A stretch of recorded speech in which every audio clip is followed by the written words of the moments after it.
उत्सव स्वतंत्रता का लाल किले की प्राचीर से गूंजा एक स्वर जिसमें तिरंगे का गर्व भी था, सुरक्षा का संकल्प भी और भविष्य की एक चमकदार तस्वीर भी। नमस्कार, आप देख रहे हैं संसद टीवी। आपके साथ मैं हूं दीक्षा कोहली। आप सभी को 79वें स्वतंत्रता दिवस की हार्दिक शुभकामनाएं।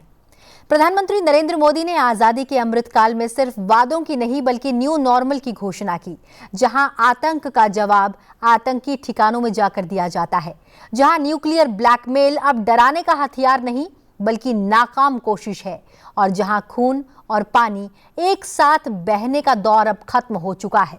यह भाषण, यह विज्ञान, यह तकनीक और आत्मनिर्भर भारत की पटकथा थी। सेमीकंडक्टर मिशन से लेकर 50% क्लीन एनर्जी का लक्ष्य 5 साल पहले ही हासिल करने का दावा, परमाणु ऊर्जा क्षमता को 10 गुना बढ़ाने का संकल्प, deep water exploration, physical mineral mission, Gaganyaan, space station और 300 से ज्यादा स्पेस स्टार्टअप्स। यह वो भारत है जो दुनिया से सामान लेने वाला नहीं बल्कि दुनिया को सामान और समाधान दोनों देने वाला बनना चाहता है। प्रधानमंत्री का सपना, made in India, fighter jet engine और सबसे सस्ती, सबसे असरदार दवाइयां जो सिर्फ भारत के लिए नहीं बल्कि पूरी मानवता के लिए हों, ये बात आज उन्होंने अपने संबोधन के दौरान कही। संकल्प का अवसर है, सिद्धि के अवसर का जिक्र करते हुए खुद प्रधानमंत्री ने आह्वान किया कि वो साथ खड़े हैं, बस आपको आगे बढ़ना है।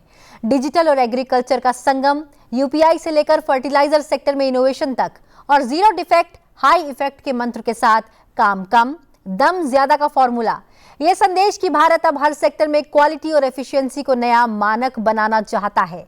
और साथ ही सबसे बड़ा आह्वान कि आज 142 करोड़ भारतीयों का एक ही मंत्र होना चाहिए, समृद्ध भारत। कोटि कोटि के संकल्प से, पुरुषार्थ से, आत्मनिर्भरता से, लोकल को ग्लोबल बनाने के जज्बे से, ठीक वैसे ही जैसे स्वतंत्र भारत के लिए कभी लड़ाई लड़ी थी, आज समृद्ध भारत के लिए लड़ाई लड़नी होगी। ये तमाम बातें आज प्रधानमंत्री नरेंद्र मोदी ने अपने संबोधन में कही। आइए जानते हैं उन्होंने अपने संबोधन के दौरान क्या कुछ कहा। प्रधानमंत्री नरेंद्र मोदी ने कहा कि हमने धारा 370 की दीवार गिराकर हमने एक देश एक संविधान के मंत्र को साकार किया है। हमने ऐसा कर श्यामा प्रसाद मुखर्जी को सच्ची श्रद्धांजलि दी है। मेरे प्यारे देशवासियों, हम आज डॉक्टर श्यामा प्रसाद मुखर्जी की 125वीं जयंती भी मना रहे हैं। डॉक्टर श्यामा प्रसाद मुखर्जी भारत के संविधान के लिए बलिदान देने वाले देश के पहले महापुरुष थे। संविधान के लिए बलिदान, धारा 370 की दीवार गिराकर एक देश एक संविधान के मंत्र को जब हमने साकार किया तो हमने डॉक्टर श्यामा प्रसाद मुखर्जी को सच्ची श्रद्धांजलि दी। अपने संबोधन के दौरान प्रधानमंत्री नरेंद्र मोदी ने कहा कि पहलगाम में सीमा पार से आतंकियों ने आकर जिस प्रकार का कत्लेआम किया, धर्म पूछ पूछ कर मारा गया, पत्नी के सामने पति को गोलियां मारी, पूरा हिंदुस्तान आक्रोश से भरा हुआ था। पूरा विश्व भी इस घटना से चौंक गया था। ऑपरेशन सिंदूर उसी आक्रोश की अभिव्यक्ति है। मेरे प्यारे देशवासियों, हमारा देश कई दशकों से आतंक को झेलता आया हुआ है। देश के सीने को छलनी कर दिया गया है। अब हमने एक न्यू नॉर्मल प्रस्थापित किया। आतंक को और आतंकी को पालने पोसने वालों को, आतंकियों को ताकत देने वालों को अब हम अलग अलग नहीं मानेंगे।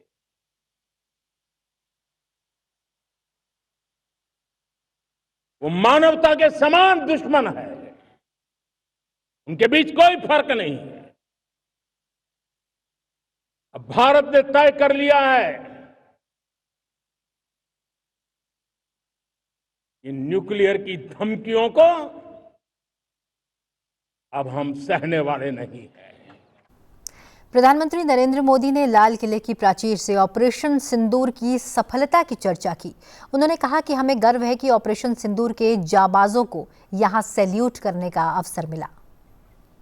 आज 15 अगस्त का एक विशेष महत्व भी मैं देख रहा। मुझे बहुत गर्व हो रहा है।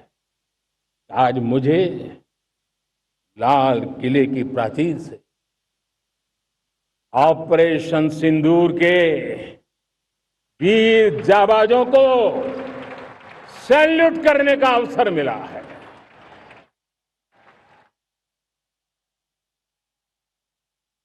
हमारे वीर जाबाज सैनिकों ने दुश्मनों को उनकी कल्पना से परे सजा दी है।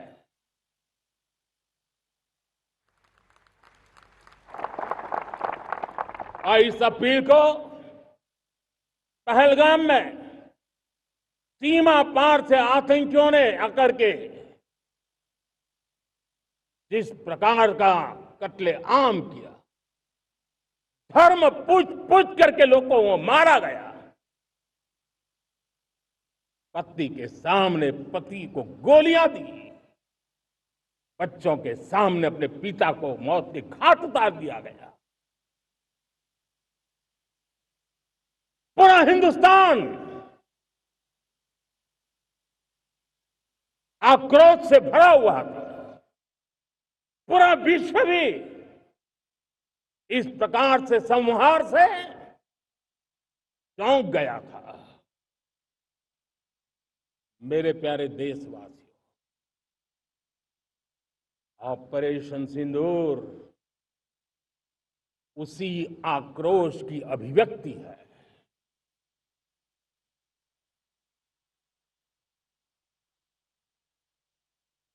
बाईस तारीख के बाद हमने हमारे सेना को खुली छूट दे दी। रणनीति वो तय करे, लक्ष्य वो तय करे, समय भी वो चुने, और हमारी सेना ने वो करके दिखाया जो कई दशकों तक कभी हुआ नहीं था। सैकड़ों किलोमीटर दुश्मन की धरती पर घुस करके आतंकी हेडक्वार्टर्स को मिट्टी में मिला दिया। आतंकी इमारतों को खंडहर बना दिया।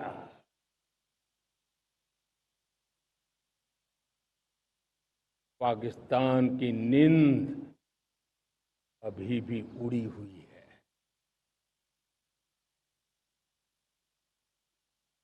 पाकिस्तान में हुई तबाही इतनी बड़ी है कि रोज नए नए खुलासे हो रहे हैं, नई नई जानकारियां आ रही।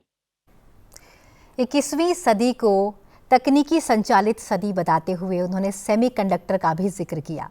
प्रधानमंत्री नरेंद्र मोदी ने कहा कि हमारे देश में 50 से 60 वर्ष पहले सेमीकंडक्टर के विचार की ही हत्या हो चुकी थी, जबकि 50-60 वर्ष पहले ही कई देश सेमीकंडक्टर के क्षेत्र में अपनी महारत हासिल कर चुके थे। अब हमने उस मोड को छोड़कर इसे मिशन मोड में काम करना शुरू कर दिया है।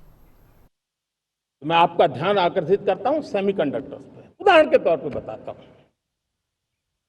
मैं यहां लाल किले से किसी सरकार की आलोचना करने के लिए खड़ा नहीं हुआ और नहीं मैं करना चाहता, लेकिन देश की युवा पीढ़ी को जानकारी होना भी उतना जरूरी है। हमारे देश में 50-60 साल पहले सेमीकंडक्टर को लेकर के फाइलें शुरू हुई। 50-60 साल पहले फैक्ट्री का विचार चालू हुआ। आप मेरे नौजवानों जान करके हैरान हो जाएंगे, आज सेमीकंडक्टर जो पूरी दुनिया की एक ताकत बन गया है, 50-60 साल पहले वो विचार, वो फाइलें अटक गई, लटक गई, अटक गई। सेमीकंडक्टर के विचार की ही भ्रूण हत्या हो गई। 50-60 साल गवा दी।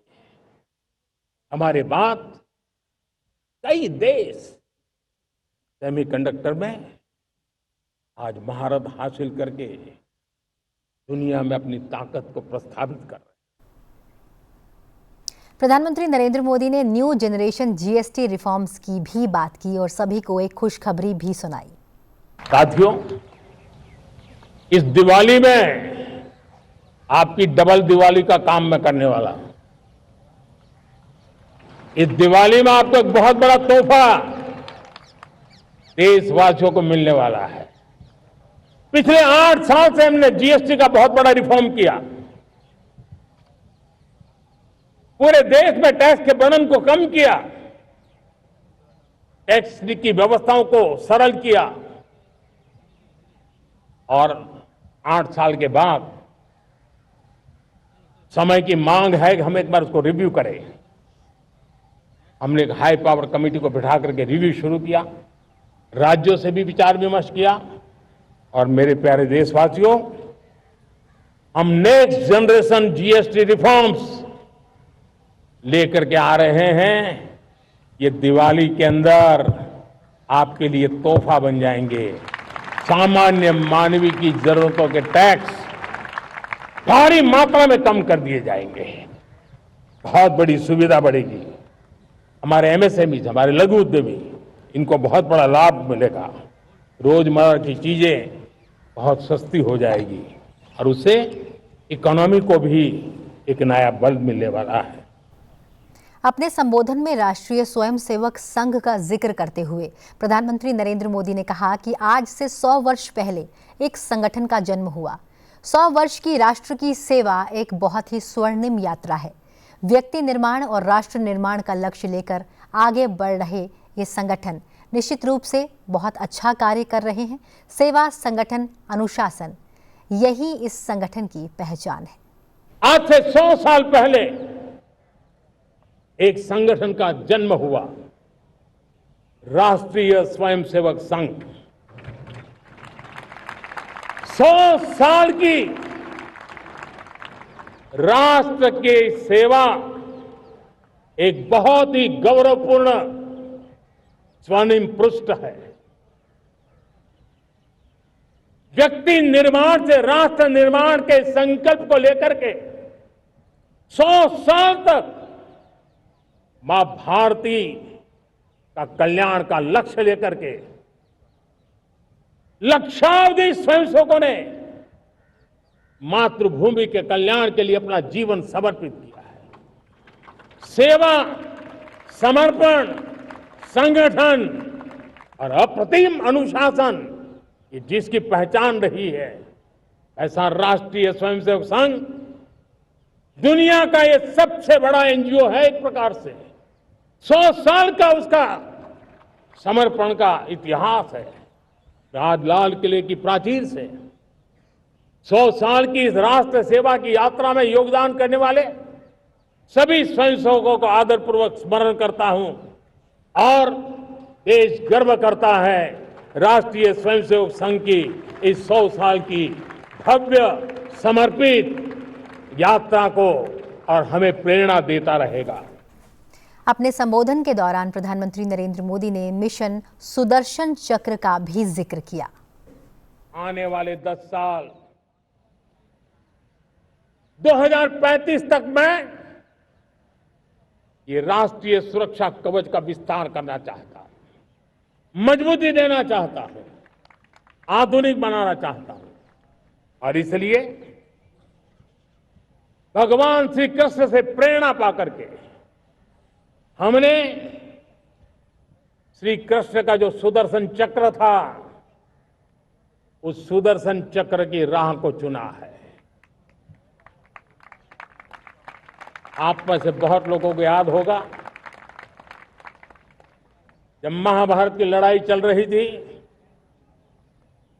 श्री कृष्ण ने अपने सुदर्शन चक्र से सूर्य के प्रकाश को रोक दिया था और दिन में ही अंधेरा कर दिया था। सूर्य प्रकाश को सुदर्शन चक्र से रोक दिया था और तब अर्जुन ने जो शपथ ली थी जयद्रथ का वध करने की, उस प्रतिज्ञा को अर्जुन पूर्ण कर पाए थे। वो सुदर्शन चक्र के पराक्रम और रणनीति का परिणाम था। अब देश सुदर्शन चक्र मिशन लॉन्च करेगा।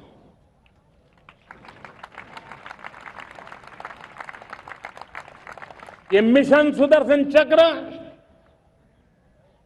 एक पावरफुल वेपन सिस्टम दुश्मन के हमले को न्यूट्रलाइज तो करेगा ही करेगा, लेकिन कई गुना ज्यादा दुश्मन पर हिट बैक करेगा।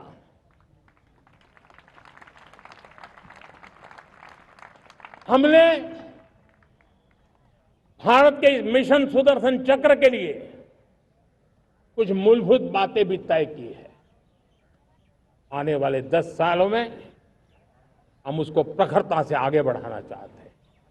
एक तो ये पूरी आधुनिक सिस्टम, इसके लिए रिसर्च, डेवलपमेंट, उसकी मैन्युफैक्चरिंग हमारे देश में ही हो, हमारे देश के नौजवानों के टैलेंट से हो, हमारे देश के लोगों के द्वारा बनी। दूसरा, एक ऐसी व्यवस्था होगी जो वॉरफेयर के हिसाब से भविष्य में क्या क्या संभावनाएं हैं उसका हिसाब किताब लगा करके +1 की स्ट्रेटेजी वर्कआउट करेगी। और तीसरा, सुदर्शन चक्र की एक ताकत थी, वो बहुत ही प्रिसाइज, जहां जाना था वहीं जाता था और वापस श्री कृष्ण के पास लौट के आता था। हम इस सुदर्शन चक्र के द्वारा भी टारगेटेड प्रिसाइज एक्शन के लिए भी व्यवस्था को विकसित करने की दिशा में आगे बढ़ेंगे। और इसलिए युद्ध के बदलते तौर तरीकों में राष्ट्र की सुरक्षा, नागरिकों की सुरक्षा के लिए मैं बड़े प्रतिबद्धता के साथ इस कार्य को आगे बढ़ाने के लिए वचन देता हूं। अपने संबोधन के दौरान प्रधानमंत्री नरेंद्र मोदी ने प्राकृतिक आपदाओं का भी जिक्र किया। उन्होंने कहा कि बीते कुछ दिनों में बादल का फटना, भूस्खलन, बाढ़ जैसी आपदाओं से हम जूझ रहे हैं। पीड़ितों के प्रति हमारी संवेदना है। केंद्र सरकार राज्य सरकारों के साथ मिलकर काम कर रही है। ये बात उन्होंने अपने संबोधन के दौरान कही। पिछले कुछ दिनों में प्राकृतिक आपदाएं, भूस्खलन, बादलों का फटना, न जाने कितनी कितनी आपदाएं हम झेल रहे हैं। पीड़ितों के साथ हमारी संवेदना है। राज्य सरकारें और केंद्र सरकार मिलकर के बचाव के काम, राहत के काम, पुनर्वसन के काम में पूरी शक्ति से जुटे हुए हैं। वहीं अपने संबोधन के दौरान प्रधानमंत्री ने कहा कि बीता दशक रिफॉर्म, ट्रांसफॉर्म और परफॉर्म कर रहा, लेकिन अभी हमें और नई ताकत के साथ जुड़ना है। बीता दशक रिफॉर्म, परफॉर्म, ट्रांसफॉर्म कर रहा है, लेकिन अब हमें और नई ताकत से जुड़ना है। पिछले दिनों हमने कई रिफॉर्म्स किए। एफडीआई हो, इंश्योरेंस कंपनी की बात हो, विश्व की यूनिवर्सिटीज को भारत के अंदर स्थान देने की बात हो, कई रिफॉर्म्स किए हैं। 40,000 से ज्यादा अनावश्यक कंप्लायंसेस को हमने खत्म किया है।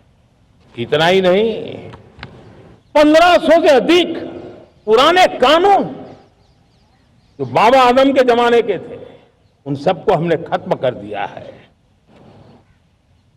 हमने दर्जनों कानूनों को सरल करने के लिए संसद में जाकर के जनता के हितों को सर्वोपरि रख करके बदलाव किए हैं।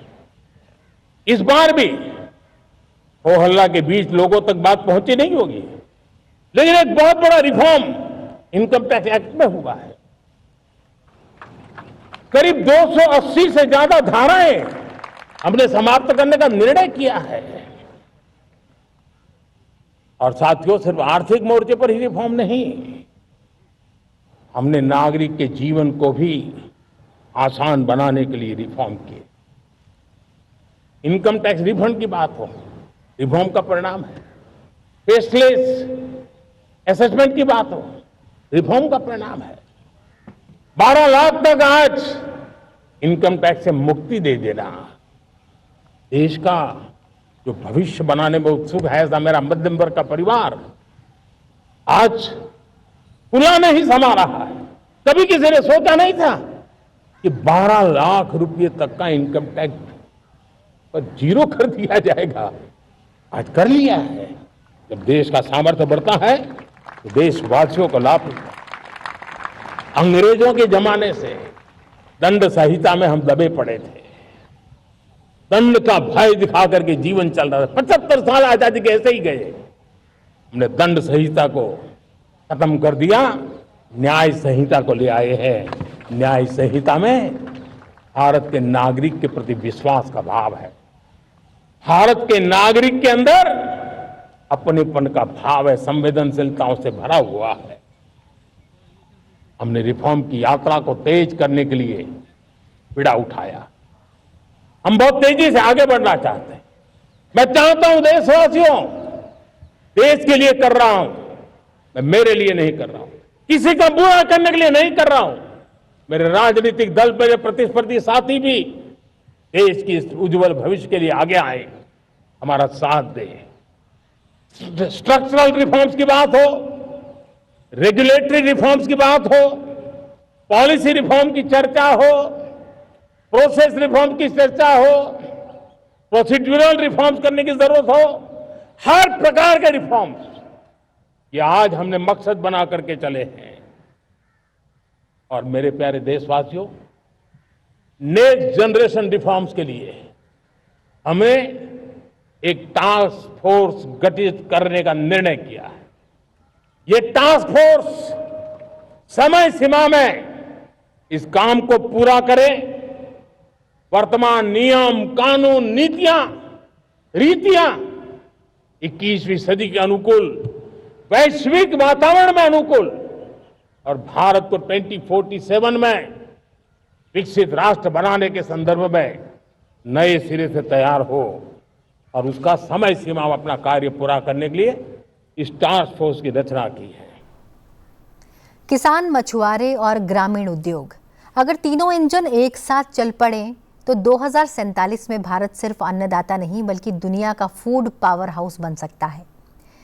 प्रधानमंत्री ने 4 लाख करोड़ रुपए का एग्रो प्रोडक्ट एक्सपोर्ट का भी जिक्र किया और इसे भारत की खेती का स्वर्णिम युग बताया। प्रधानमंत्री ने कहा कि भारत के किसानों की मेहनत रंग ला रही है, व्यवस्थाएं बदली तो किसान भी देश के लिए अपना सामर्थ्य बढ़ा रहा है। मेरे देश के किसानों का भारत की अर्थव्यवस्था में बहुत बड़ा योगदान है।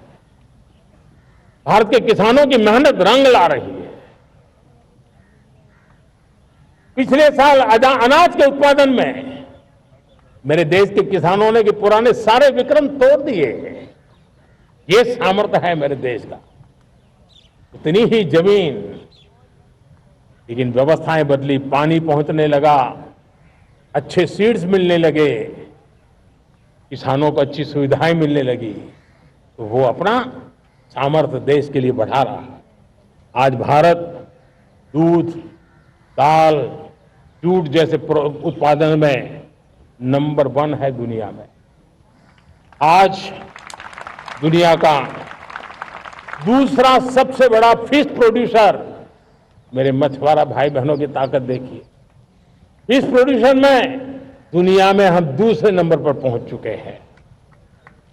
आज भारत चावल, गेहूं, फल और सब्जी के उत्पादन में भी दुनिया में दूसरे नंबर पर पहुंच चुका है।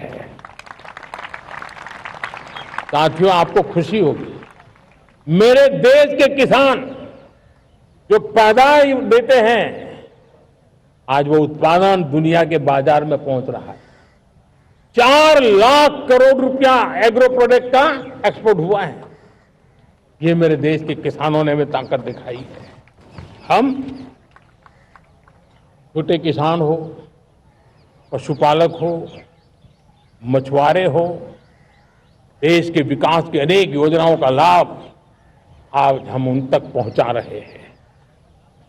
पीएम किसान सम्मान निधि हो, रेन वाटर हार्वेस्टिंग हो, सिंचाई की योजनाएं हो, क्वालिटी सीड्स हो, फर्टिलाइजर की आवश्यकता हो, हर क्षेत्र में आज और किसान को एक भरोसा हो गया है फसल बीमा का, वो साहसिक बना रहा है। उसका परिणाम भी देश को मिल रहा है। जो पहले कल्पना की बात थी आज हकीकत बन गई है। देशवासियों, हमारे देश के पशुधन को बचाने के हमें कोविड की वैक्सीन मुफ्त में मिली, वो तो याद है, लेकिन हम पशुधन के लिए भी अब तक 125 डोज मुफ्त में पशुओं को लगा चुके हैं। फूट एंड माउथ डिसीज से मुक्ति पाने के लिए, जो हमारा यहाँ उत्तर भारत में उसे खुरपका मुंहपका बीमारी कहते हैं, उसे बचाने के लिए 125 करोड़ डोज हम लगा चुके हैं और मुफ्त में लगा चुके हैं। हम खेती के मामले में देश के वो जिले जहां के किसान औरों से पीछे रह गए, किसी न किसी कारण से 100 जिले ऐसे हैं जहां अपेक्षाकृत कम खेती है, और इसलिए हमने 100 जिले आइडेंटिफाई किए हैं पूरे देश में से, और वहां के किसानों को एम्पावर करना, किसानों को शक्ति देना, किसानों को मदद करने का एक अभियान चलाया है। और इसके लिए पीएम धन धान्य कृषि योजना का आरंभ किया है।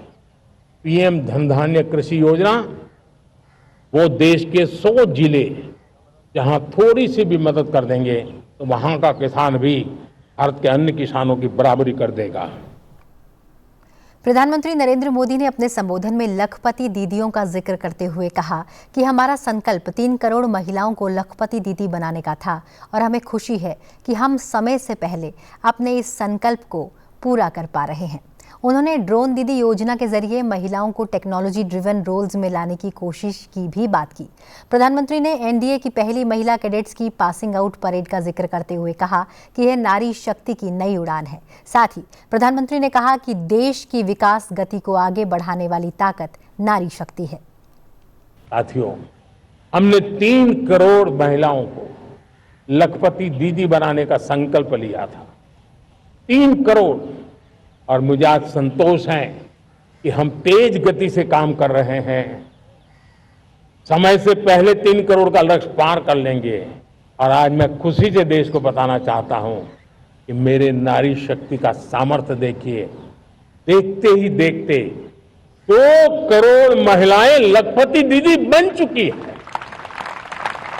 आज कुछ लखपति दीदी हमारे सामने बैठी है। ये है मेरे सामर्थ्य और मेरा विश्वास है दोस्तों, भारत की विकास यात्रा में उनकी भागीदारी बढ़ने वाली। भारत की यात्रा केवल आंकड़ों की कहानी नहीं, बल्कि आत्मविश्वास, तकनीकी सामर्थ्य और सामूहिक संकल्प की गाथा है। स्वतंत्र भारत के लिए लड़ाई हमारे पुरखों ने लड़ी थी और आज समृद्ध भारत के लिए लड़ाई हमें लड़नी है। कलम से, विज्ञान से, नवाचार से और एकजुट इरादों से। 142 करोड़ भारतीय जब एक ही मंत्र अपनाते हैं, लोकल से ग्लोबल, आत्मनिर्भर से विकसित, तो कोई भी ताकत हमें रोक नहीं सकती। वर्ष 2047 का विकसित भारत सिर्फ सपना नहीं, बल्कि हमारी पीढ़ी का संकल्प है। और संकल्प जब राष्ट्र का हो तो इतिहास खुद रास्ता बनाता है। फिलहाल इस कार्यक्रम में बस इतना ही। अभी के लिए दीजिए इजाजत और बने रहिए संसद टीवी के साथ। नमस्कार।